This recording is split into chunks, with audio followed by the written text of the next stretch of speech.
Look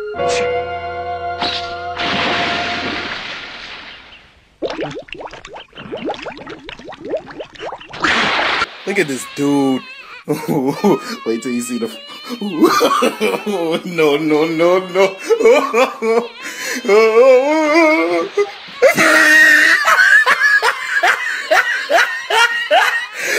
Look at the top of his head. Look at his lips.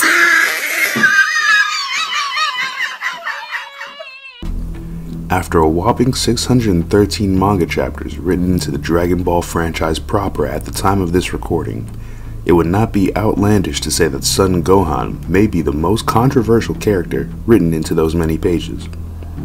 While fans of Akira Toriyama's groundbreaking series will forever hold Gohan as their favorite character among the Z Fighters, there are many others who never quite connected with Gohan in the same way as a character like Son Goku, and others still who view Gohan as something of a disappointing character. Regardless of your personal opinion, it cannot be denied that the eldest son of Son Goku has consistently ranked at the top of official Dragon Ball popularity polls for nearly 30 years, likely due to Toriyama's framing of the character as the peripheral narrator, subject of Bildungsroman, and eventual protagonist of the Z segment of the original Dragon Ball manga, chapters 195 through 519. In short, Son Gohan has become something of a trans-ethnic icon for peoples existing within global Eastern, Southern, and Western cultures. I mean, just look at these pictures. Catching frisbees, pigeons in the park, a couple of geezers playing. All right, Mr. Jameson. Oh, how'd that get in there? With all that said, within Gohan's ubiquity rests the heart of that aforementioned controversy. That is to say, Gohan's prevalence within the original Dragon Ball franchise has led to fans naturally developing unique perspectives and expectations for the character, and, due to an amalgamation of various reasons, many of these fans feel as though the character of Son Gohan has been sold short or improperly handled within the narrative by the creative powers that be.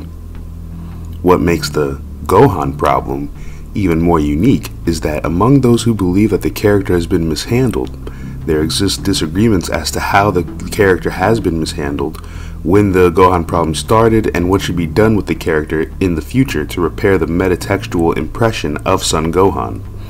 And if you're wondering what exactly a metatext is, then be sure to check out my video on power scaling that I'll have up in the cards. And so, as an avid fan of Gohan myself, I want to use this video as an opportunity to parse through the events of the manga and analyze the narrative of Dragon Ball and Dragon Ball Super in order to gain a deeper understanding of the various issues with Son Gohan from an internal and external perspective, as well as decipher Toriyama's decision to wane Gohan's character as either a form of regression or a return to form. Moreover, I would like to take this opportunity to posit my own hypotheses on the problems with Gohan and compare my theory to my findings throughout this analysis. Essentially, it is my current impression that, as opposed to what certain fans seem to believe, Gohan as a character is complex and strong enough to carry the protagonist role of the Dragon Ball franchise, perhaps even better than Goku himself, and, more than that, I believe the common claims that Gohan's traits don't align with the themes of Dragon Ball's narrative, in short, the idea that Gohan is not a fighter, is blatantly untrue and objectively disprovable via the text. So, in this video series, I aim to demonstrate that the problems with Gohan are not inherent to his character, but instead exist as byproducts of a lack of respect for the narrative of Dragon Ball itself, a short-sighted greed for monetary profit at the cost of longevity, and, most importantly, a distinct lack of creativity from Toei, Toyotaro, and Toriyama. I know thoughts and opinions on this particular subject are very diverse and strong, so in order to avoid accusations of bias, misinterpretation, or superficiality, I will be going as in-depth as I possibly can through this analysis. And so, to that end, this will be a 10-part video series, in which I will be conducting extremely thorough analyses and doing deep dive research into the original manga in order to explore the different facets of Son Gohan, and also provide my perspective on where his story should go. So make sure you subscribe so you can catch each part of the series and gain a better understanding of Son Gohan along with me. If you appreciate my attention to detail and style of research, then do me a favor and like the video. And with the table set, let's get into part 1 of the analysis, the maturation of Son Gohan.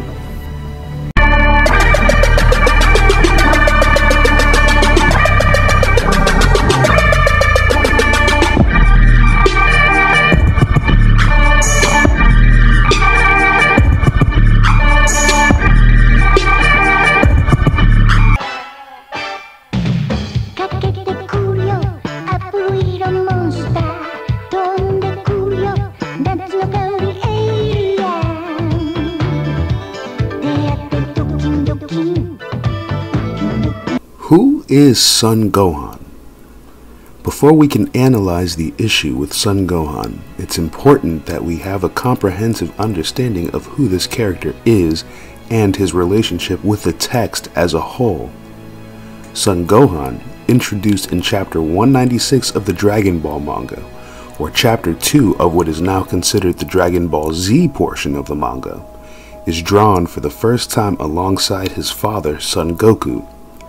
This also happens to be in the same panel as Son Goku's first reveal since the 5-year time skip, and his first reveal in the Z portion of the manga. For the purposes of this discussion, it is important to remember that during initial publication, there was no titular difference between Dragon Ball and what we now consider to be Dragon Ball Z, and yet the combination of several factors from Goku's winning of the World's Martial Arts Tournament at the end of the previous arc, as well as that aforementioned 5-year time skip, which happens to be the longest in the series thus far, makes it clear that it was Toriyama's intention from the start to create a clear separation between the previous portion of the story, which largely focused on Goku's training and journey towards becoming the world's strongest through a series of Budokai, and this new quote-unquote Z portion of the story. It is important for readers to create that distinction in their understanding of Son Gohan's framing within the series because, as stated before, these characters are revealed side by side within this new Z portion of the story, which implies that Toriyama would intend for these two characters to have a similar narrative weight within this portion of the story. In other words, Son Goku and Son Gohan are sharing the role of protagonist in both visual and narrative terms. Moving forward, Toriyama quite skillfully illustrates the nature of his new character, Gohan, within his first interaction with the characters in his environment, and he does so in order to intentionally and immediately draw a stark delineation between the two protagonists, Son Goku and Son Gohan. Let's look at the first conversation held by Gohan with the panels on screen.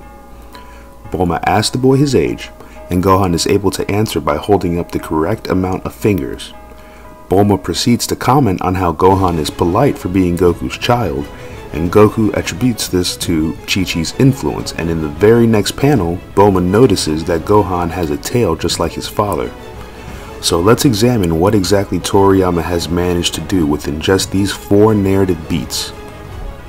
First, by delivering Gohan's age of 4, Toriyama is able to juxtapose Son Gohan's age during his introduction to the series to Son Goku's age of 12 at his introduction, bringing to the reader's mind clear questions regarding Son Gohan and his characteristics as a much younger protagonist, which is clearly intentional on Toriyama's behalf, as those same questions will not only be addressed, but centered within the narrative itself by the end of this very same story arc.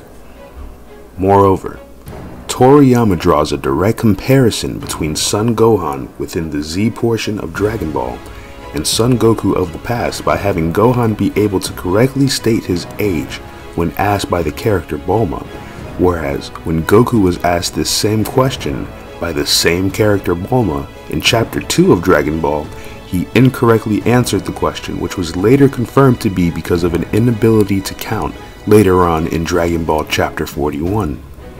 This direct comparison implies that not only is Gohan younger in his introduction than the respective Goku, but also more mentally competent, immediately illustrating the stark difference between these two protagonists.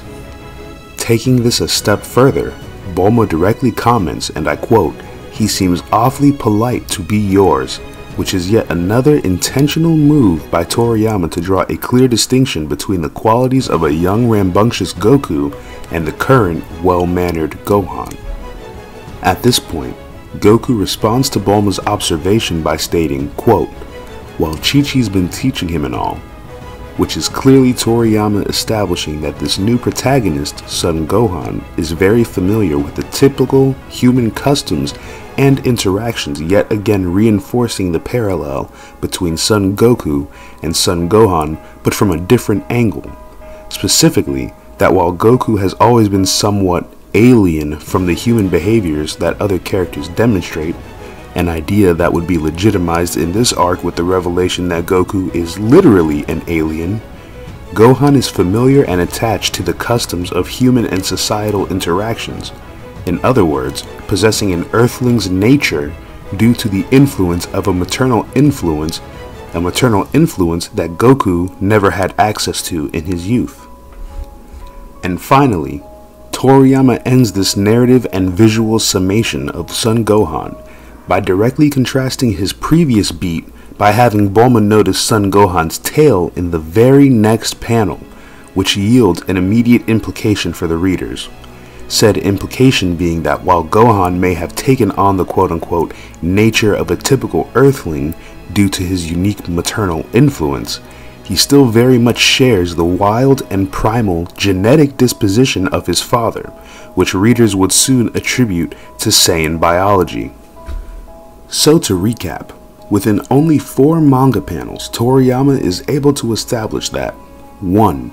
Gohan is much younger than Goku was during their respective introductions to the series. 2. Gohan is intelligent or mentally competent where Goku was not. 3. Gohan is reserved and well-mannered where Goku was outspoken and rambunctious. 4. Gohan's maternal influence has accustomed him to the ways of human society, while Goku was and still is to an extent figuratively and literally alien to such concepts. And 5. Finally, Gohan still shares Goku's primal internal or genetic disposition. Toriyama's immediate establishment of these ideas so directly within such a limited space makes it clear that it was very much his intention to have Goku and Gohan serve as parallel protagonists and subjects of juxtaposition to each other going forward in this new narrative portion of Dragon Ball. By the end of this story arc and the conflict with Raditz, Toriyama would answer many of the implied questions raised about Gohan and his juxtaposition with Goku. Gohan is younger, and yes, this does come with an implied innocence and naivete for the character in comparison to Goku at age 12. But this expected nature is subverted by the unexpected fact that this younger Gohan is not only more powerful than Goku at age 12, but has the potential to be more powerful than his father in the present. In short, Gohan is less apt to combat than his counterpart Goku, but is capable of being more powerful than his counterpart. From the first arc in the Z era of Dragon Ball, this was the dynamic that Toriyama established for these two leading characters. Moreover, during Gohan's outburst in Chapter 203, or Z9, whichever you prefer, Toriyama establishes the first central theme of Son Gohan's character that would become a pillar of his personality throughout the series. Gohan is kidnapped by Raditz, and it's not pain unto himself that pushes him over the edge. It's not harsh words nor personal discomfort that pushes the character. It's not fear for his own safety that pushes the character. The words Gohan says when he is finally pushed into a rage are, quote, "You hurt my daddy." It is the sight of his father being hurt by Raditz that enables Gohan to tap into his hidden potential, nothing else. In other words, Toriyama clearly illustrates that for Son Gohan, it is not a good fight or personal protection that holds meaning. Instead, Gohan is motivated by the idea that protecting the ones he loves is the most important thing in a situation, even above his own desires or fears. In the following narrative arc, Toriyama builds on this juxtaposition between his two protagonists via Gohan's interactions with Piccolo between chapters 206-Z12 and 211-Z17. On the surface, the obvious subversion is that Gohan is being trained by his father's arch-nemesis, Piccolo, thus learning Demon Clan skills, techniques, and ideologies that inherently parallel and juxtapose Goku's Kame style. But on a deeper level, Toriyama is able to create three main characterizations for Son Gohan that would again follow him into his maturation. Firstly, Gohan is insecure. Unlike Goku, Gohan is not confident in his abilities and believes that he has, quote, no power. Secondly, Gohan is empathetic, being able to break bread with someone he knows to be his father's enemy and has been conditioned to fear by his mother and grandfather. And finally, and most importantly, Gohan, in his own words, does not want to be a fighter, but instead a great scholar. And it isn't until Piccolo reminds Gohan that the incoming Saiyans will exterminate everyone on Earth that Gohan becomes open to training, reinforcing Gohan's natural protective instinct, yet also creating a natural character conflict for the boy that will be touched on later. In summary, Gohan is socialized and human in nature, yet still destructive and primal in disposition, as seen during his Ozaru rampage in chapter 208-Z14. Gohan is intelligent, yet full of fear, a fear which causes him to be insecure in his own abilities. Gohan is empathetic, leading him to demonstrate a protective instinct for others beyond even his own self-preservation instinct, and yet he is not someone who thirsts for battle, instead having his own personal dream of becoming a scholar. To young Gohan, threats such as the Saiyans are simply roadblocks in the way of him achieving the life that he envisions for himself. Toriyama is able to create this very well-defined character in a relatively short amount of time by utilizing the narrative tool of textual and visual juxtaposition between Gohan and Goku.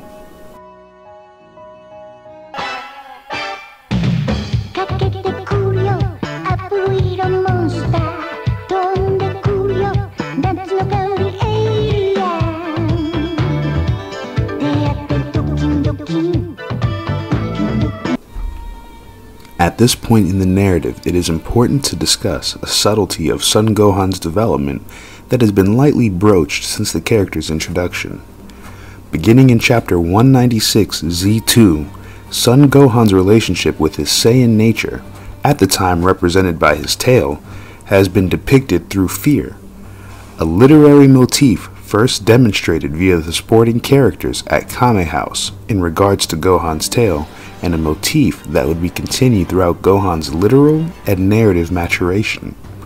Gohan's first interaction with a cultural Saiyan immediately after discovering his own Saiyan heritage is framed through fear, via his being held hostage in chapter 197-Z3. Later, Gohan directly states that he is afraid when Piccolo warns the child of the incoming Saiyan threat of Nappa and Vegeta in chapter 206-Z12. Gohan, after a year of training, is still paralyzed by fear during his first confrontation with the Saiyan, Nappa, in chapter 218-Z24. Later on Namek, Gohan demonstrates great fear towards the Saiyan Vegeta in chapter 258-Z64, after just fearlessly confronting the much stronger Frieza as well as his army. And then Gohan is brutally assaulted during his first conversation regarding his own Saiyan nature with another cultural Saiyan in chapter 269-Z75. Gohan reacts with fear towards the epitome of his father's Saiyan nature in Goku's SSJ transformation in chapter 317-Z123. and in chapter 391 Z197, this fear is reinforced by Chi-Chi, the maternal influence who shapes Gohan's connection to the people of Earth, reacting in fear towards Gohan's SSJ form, which represents his strengthening connection with his Saiyan heritage and disposition. And in both chapters 404 Z210 and 416 Z222, Gohan demonstrates fear towards his own Saiyan disposition and power, intentionally holding himself back because of the fear that he has been conditioned to hold towards his own Saiyan heritage for his entire life until that point. Son Gohan's fear of Saiyans, including himself, is a critical element of the character to mention because of the heavy impact that this facet of his development has on the narrative, becoming a central source of internal and external conflict during the life of Son Gohan. With that said, the next step in understanding the true nature of Son Gohan is understanding his development into a hardened fighter, largely depicted during the Namek and Android arcs. Leading up to Gohan's stint as a child soldier-esque warrior on Namek, Toriyama meticulously sets the foundation for Gohan's personal motivations and creates the image of distinct juxtaposition between the character and Goku during the original Dragon Ball and later Z eras of the story. Even as a 4-year-old, Gohan is aware enough of his surroundings and of himself to express that he does not enjoy fighting. He lacks the thirst for challenge and victory that characterizes his father. See the chapter 206 Z12 for Gohan's first explicit statement on the subject, "I don't want to be a fighter, I want to be a great scholar." Moreover, it becomes clear that Gohan's reluctance to fight is not motivated by fear, but instead by a sense of empathy as he begins to interact more openly with members of the supporting cast.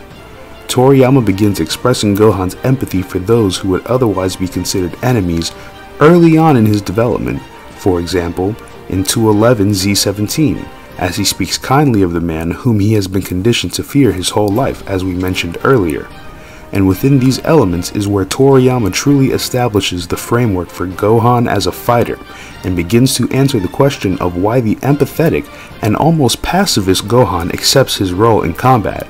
Looking back at the aforementioned chapter 206 Z12, we see Piccolo tell the child, "Be whatever you want, infant. After you have defeated the 2 Saiyans who will be here next year, if you fail, they'll exterminate everyone on Earth. That would put a crimp into your career plans." Thus, by presenting Gohan with this reason, it appeals to the character on both a selfish and altruistic level. Toriyama essentially frames the philosophy that would shape Gohan's mentality throughout this maturation into a hardened warrior. Accordingly, Toriyama develops conflict for the character Gohan by having him thrust into battle throughout much of his youth. As we transition to Namek, Toriyama does well to maintain consistency with the elements of Gohan's established personality, while also depicting development as a more confident youth, more confident in both his combat abilities as well as his own personal motivations. This first culminates in Gohan's first confrontation with Frieza's army in chapter 255 Z61, as Gohan watches a village of Namekians be slaughtered by the Frieza force. Gohan's pacifism and protective instinct, both inspired by empathy, are put on full display as the young warrior makes the choice for the first time to go into battle alone, even despite the discouragement of his mentor Krillin. Gohan is enraged by the massacre of Namekians, people with whom he has no connection, people who are not even the same species as himself, to the point that he would willingly put himself in the line of fire of ruthless soldiers, not to indulge in his rage and take revenge, but to save the life of a single individual. Mind you, Gohan had already demonstrated considerable fear of Frieza and his army, having full awareness that these are not people he can defeat. This new attitude of Son Gohan is seen again in chapter 336 Z142 during the Android arc, as Gohan races towards the battlefield ahead of both of his mentors, Piccolo and Goku, motivated by an urge to protect and restore peace. So, in these moments, Toriyama illustrates a development of Gohan's core philosophy. Gohan views the protection of others, whether they be loved ones or alien strangers, as more important than his fear by showing Gohan's transformation from someone who froze at the thought of battle to someone who is more eager to go to battle than the most battle-hardened warriors, his own mentors in these situations. With these interactions, Toriyama establishes that Gohan has attained a deeper understanding of Piccolo's words in the Saiyan arc, by acknowledging that peace cannot always be attained through pacifism and that someone who desires peace has a responsibility to do what they can in order to protect it. It is in this element of Gohan's development that the notion that, quote, Gohan isn't a fighter can be swiftly disproven and dismissed. Gohan, with proper motivations, has developed into a soldier of peace more willing to fight than his own mentors. These elements of Gohan are continuously echoed throughout his transition to manhood, highlighted yet again in the Android and Cell arcs. In Chapter 378, Z-184, Goku attempts to understand his son and is able to trigger Gohan's rage, not through threats against Gohan or anything personal, but instead the threat that Gohan's loved ones may be in danger. Using the idea that Cell is trying to kill Goku, to trigger Gohan's empathy and protective instinct to serve as the basis of the youth's Super Saiyan training. Toriyama presents a critical interaction again in Chapter 403 Z209 during the Cell games. As Goku tries to get Gohan to accept his role in defeating the enemy, the words that end up resonating with Gohan are, "Do it, Gohan. Bring peace back to the world. You want to be a great scholar, don't you?" Essentially echoing and mirroring Piccolo's warning in 206 Z12, except this time flipping the perspective as Goku speaks towards Gohan as a fully fledged warrior. Yet even still, the core elements of pacifism and protective instinct motivated by empathy on a personal and empathetic level are what motivate Gohan to consciously choose to go into battle.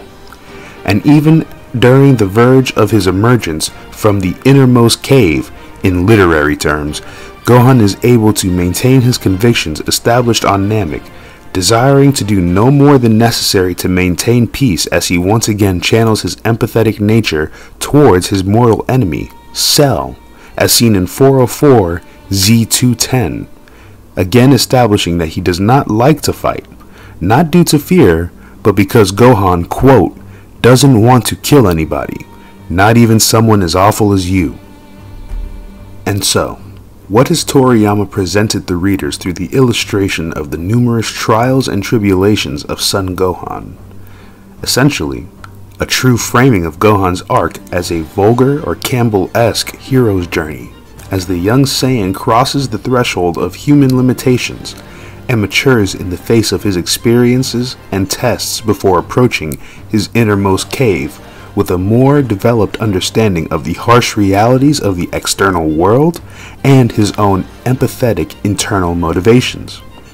This period of time in Gohan's life sees the boy forced to compensate for his inner fear and insecurity in order to reshape his perspective on what it means to fight and protect as an independent entity.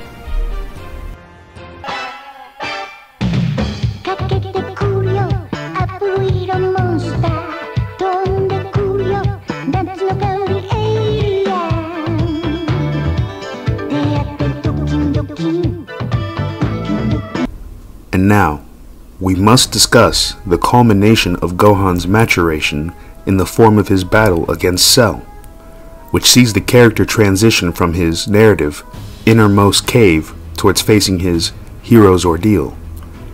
As Son Gohan's most well-known showcase, that is to say transforming into Super Saiyan 2 and battling Cell, there isn't much ground that hasn't been covered in terms of the events taking place here.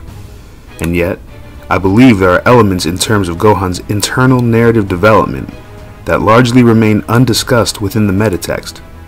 And so, I want to begin this deeper analysis of the narrative weight of Gohan's transformation into the SSJ2 by addressing Toriyama's handling of the character's motivations. In the moments before transformation, Toriyama is able to not only highlight, but develop Gohan's aforementioned desire to protect beautifully, harkening back to every stage of Gohan's growth within the series thus far. Toriyama represents Gohan's naive pacifism of the early Saiyan saga here in Chapter 403, Z209. Next, he mirrors Vegeta-era Gohan's reluctant sense of duty as Gohan shies away from his own strength as seen in Chapter 406, Z212. Toriyama then proceeds to represent Gohan's Namek and Android arc protective realism as seen here in Chapter 407, Z213. And finally, Toriyama challenges Gohan's core value, being empathy, through an internal conflict of interests. Gohan feels empathy for Cell. Gohan feels empathy for his friends as they suffer at the hands of the Cell Juniors.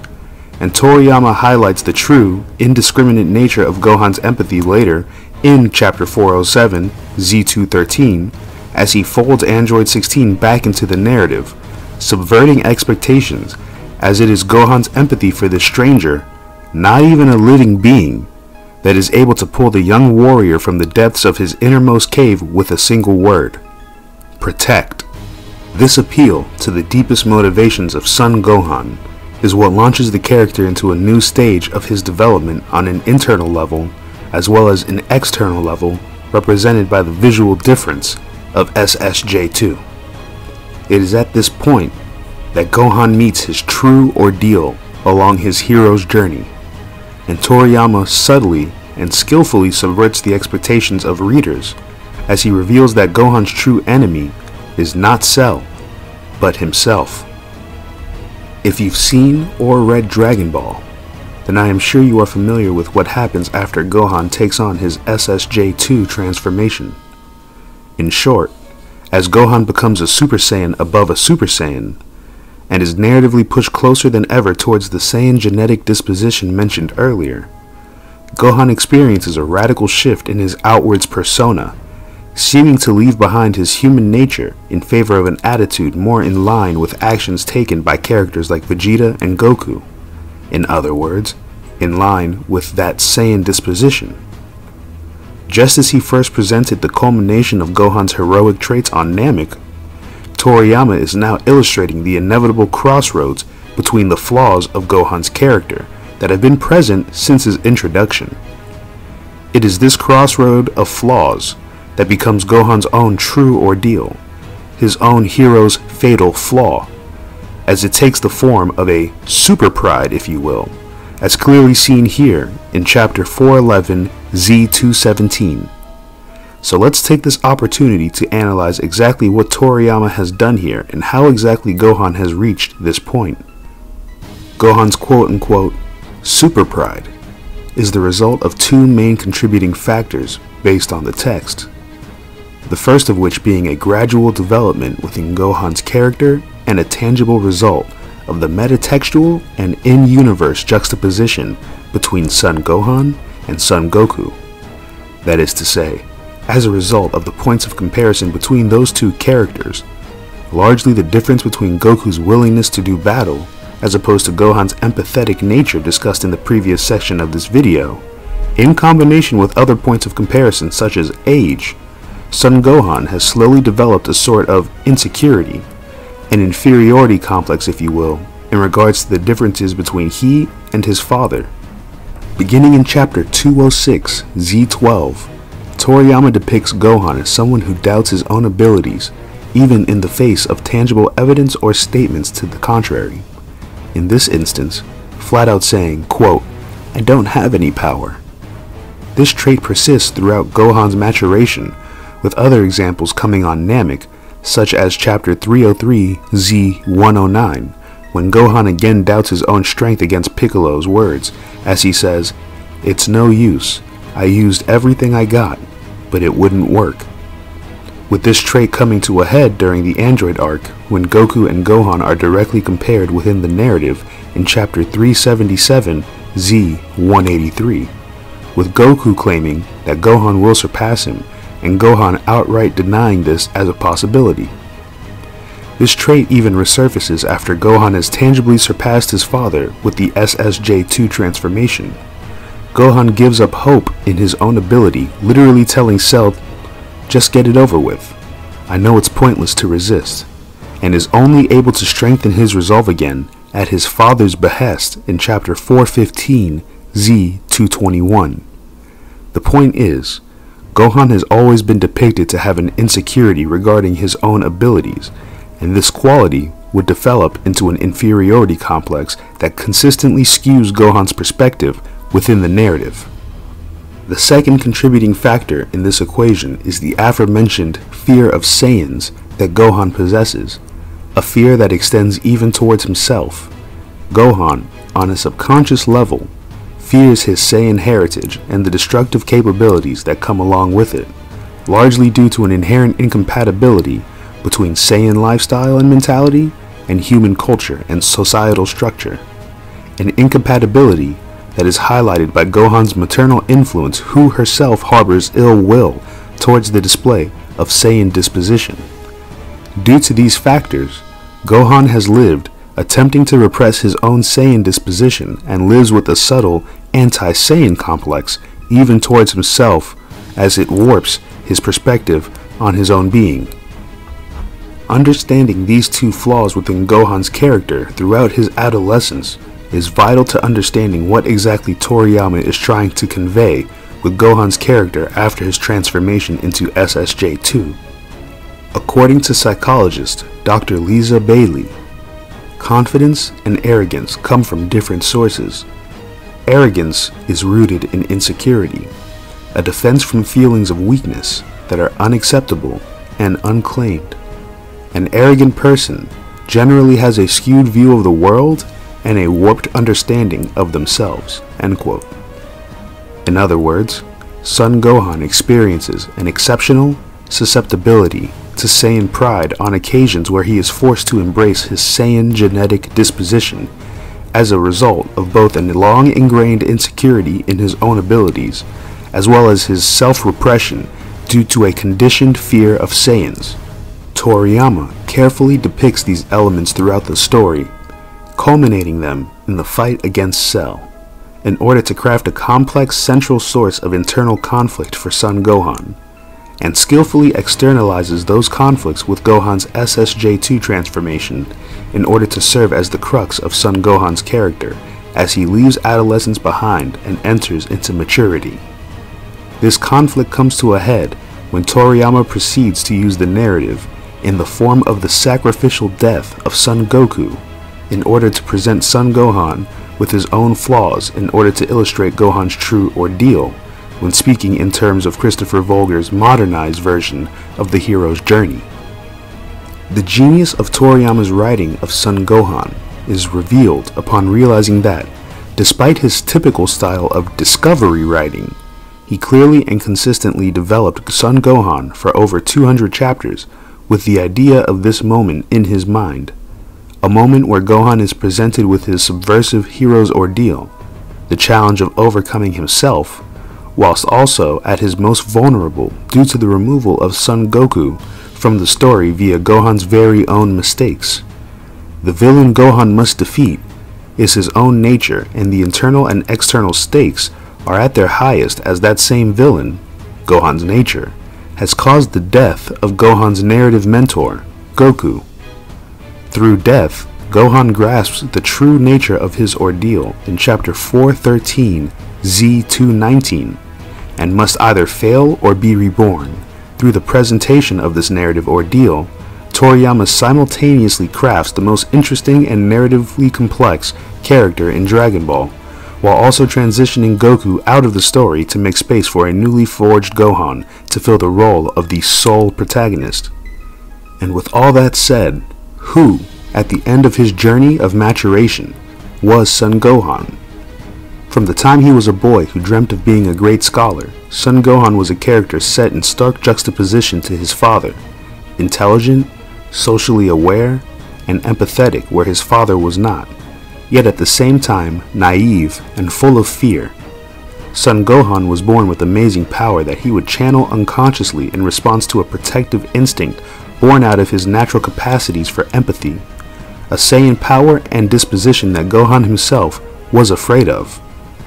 As Gohan was forced to transition into a battle-hardened warrior at a young age, he rapidly matured, gaining a deeper understanding of his own desire, namely a desire for peace born from his both altruistic empathy as well as a selfish desire to live in a world where he could achieve his own dreams. This multifaceted desire would eventually become Gohan's strength, propelling Gohan into battle ahead of even his own mentors, with the goal of protecting loved ones, strangers, and the future he sought for himself. And yet, due to an idolization of his father, and the more complicated nature of his desires as opposed to those of that same father, which are relatively simple, a man who fought simply to win, Gohan often found himself doubting his own abilities and developing a self-repressive attitude towards his baser instincts. Empathetic, intelligent, battle-hardened, and yet repressed, insecure, and afraid. These consistently demonstrated and developed characteristics would come to a head during Gohan's fight with Cell, an event which marked Gohan's narrative emergence from his innermost cave and the beginning of his true ordeal, the fight against his own nature. At the end of his journey, Gohan is someone who battles against his own aberrant, Saiyan pride born from his insecurity and fear, and yet, through the death of his idol, Gohan is able to be reborn bearing in heart the ideology that had been growing since he was a child. Protecting others is the most important thing, and the ones who have power have the responsibility to do so at any cost, regardless of fears, dangers, and insecurities.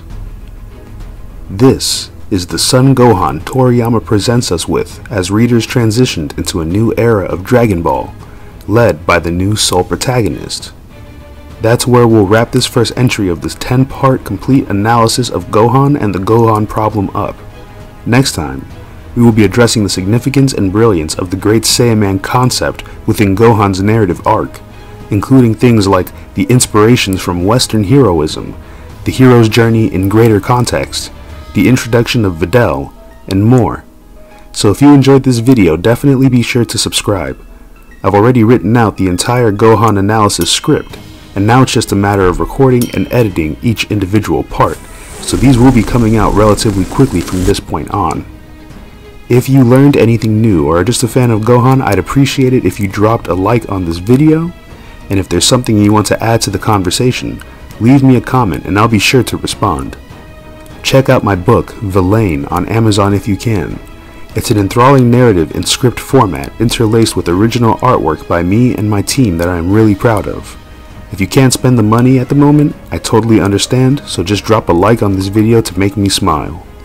This is ProLastMedia, blasting off again, and I'll see you later, villains.